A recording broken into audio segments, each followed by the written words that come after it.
Have you ever, can somebody get the lights for me real quick? Have you ever been in conversation where you knew pretty quickly the person you were talking to really was not listening or looking to get out of the conversation you were in altogether? When I was first hired on at my last job, I had this experience.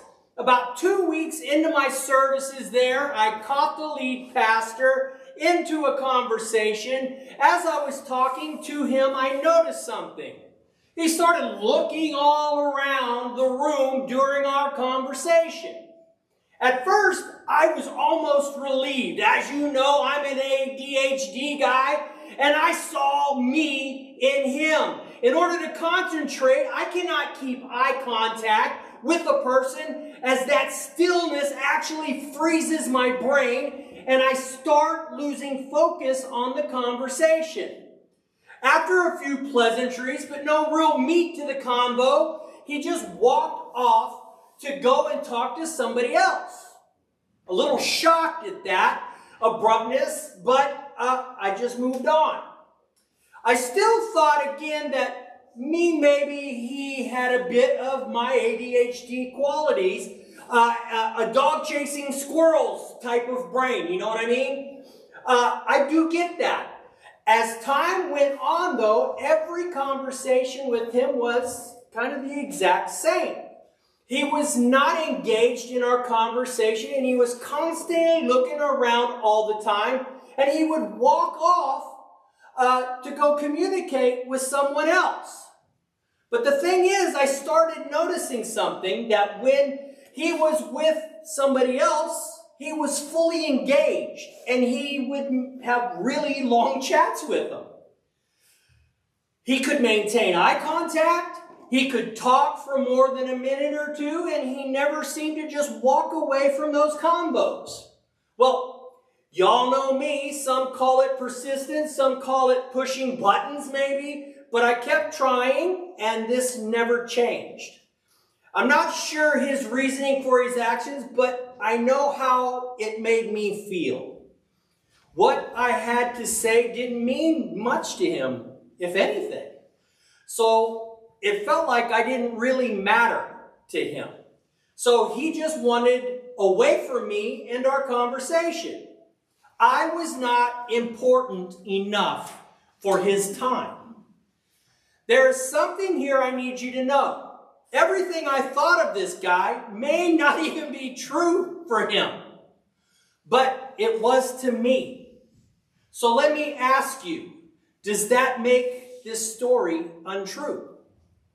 If it was his intentions or not, on my last day there, I went into his office and I said this: man, I have given everything I have for this job. And I feel I was part of the ministries here. Really, really a big part of the kids' ministry. But I never got the feeling that I belonged to this church. The pastor then raised his head, looked me in the eye, and said this: yes, I know. This is something we really need to work on as a church. I'll be honest, I left his office a little dumbfounded.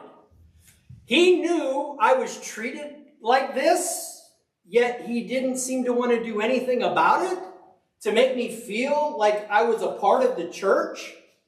I walked out of that meeting thinking that I would never be a part of a church staff again. Now, we all know that God has the greatest sense of humor, and when you tell him you're not going to be doing something, he just points, laughs, and says, try me.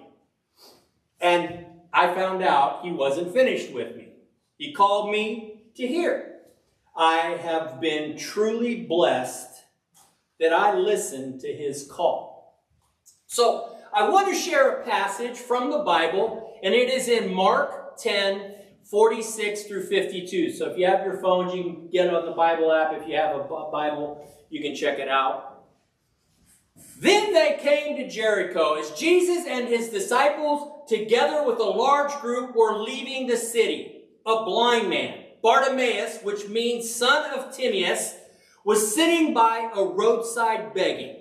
When he heard that Jesus of Nazareth was there, he began to shout, "Jesus, Son of David, have mercy on me." Many rebuked him and told him to be quiet, but he shouted all the more, "Son of David, have mercy on me." Jesus stopped and said, "Call him." So they called to the blind man, "Cheer up, on your feet, he's calling you." Throwing his cloak aside, he jumped to his feet and came to Jesus. "What do you want me to do for you?" Jesus asked him. The blind man said, "Rabbi, I want to see." "Go," said Jesus. "Your faith has healed you." Immediately he received his sight and followed Jesus along the road. Now, this story sounds very different from my experience, but I see it very similarly. So let me explain. You have a blind man named Bartimaeus, who is, as we know, blind. And you have the crowd. Bartimaeus is trying to speak to Jesus. And the first reaction the crowd has is to look at him as someone not important enough or worthy enough to have Jesus' attention or Jesus' time. We clearly see that Bartimaeus is part of the group, but would you say he belonged with them? He yells, and the people try to talk him down to the point he yells even louder to get Jesus' attention. I wonder if Bartimaeus was ready to just give up at any time, that he was done, and that he was relegated to where he found himself along the side of the road. I love that we see Jesus had other intentions. He hears Bartimaeus. "What do you want from me? What do you want me to do for you?" Jesus asks. "I want to see." Bartimaeus says Jesus, seeing Bartimaeus' faith, grants him his sight, and he follows Jesus on the road, listening even more to Jesus and his teachings, becoming one of Jesus' disciples. We don't hear much about Bartimaeus, but being he is the only person in the book of Mark who Jesus healed by name, was an indication he held importance in the early Christian church. I think we all have probably experienced not belonging to the group. I also think that this happens intentionally and a lot of times unintentionally. I really do think the crowd had bad intentions when it came to Bartimaeus. But as soon as Jesus calls for him, the crowd runs and grabs him. I do think the way it began showed more of the culture than something against Bartimaeus. Back then, people who had such handicaps, such as blindness, were looked down upon by everyone because they really lacked the ability to earn a living in those days. I think the biggest difference between my story and Bartimaeus' story is that everyone seems to be listening here. It's amazing how good it feels when people listen to what you say, especially when they don't get all judgy with what you have to say to them. In James 1:19, it says, "My dear brothers and sisters, take note of this. Everyone should be quick to listen, slow to speak, and slow to become angry." Can you imagine a conversation where this happens no matter what is said? Not like most combos are, 3 words and the person you're talking to is already thinking about what they're going to say to you back. They even start jumping in to the conversation long before you are done speaking, because they are so anxious to say what that they're thinking, even before getting the whole story. Or maybe they are focused on everything or everyone other than you in that moment. Do you feel heard? Do you feel important to that person? Good listening is a skill, and you can learn how to do it. I think the first thing to remember is something we tend to hear all the time, especially from a parent. Why do you think God gave you 2 ears and only 1 mouth? It's way more important to listen than it is to speak. I'll be honest. I like to talk way more than I like to listen. But here in my role at the church, I've learned how important it is to listen. If I am constantly flapping my gums for whatever reason or listening to you and over listening to you, how do you feel important? How do you feel like you belong? When all that is being shown is you really aren't worthy of my time for me to listen. In your relationships, groups, or teams, how well do you listen?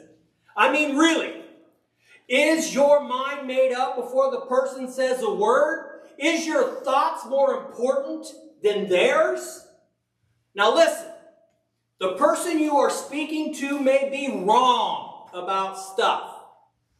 And you did listen, and you right back by attacking. Are you right by attacking that person? Making them feel stupid? The right way to come back at them is not that way. What if you are the one who is wrong?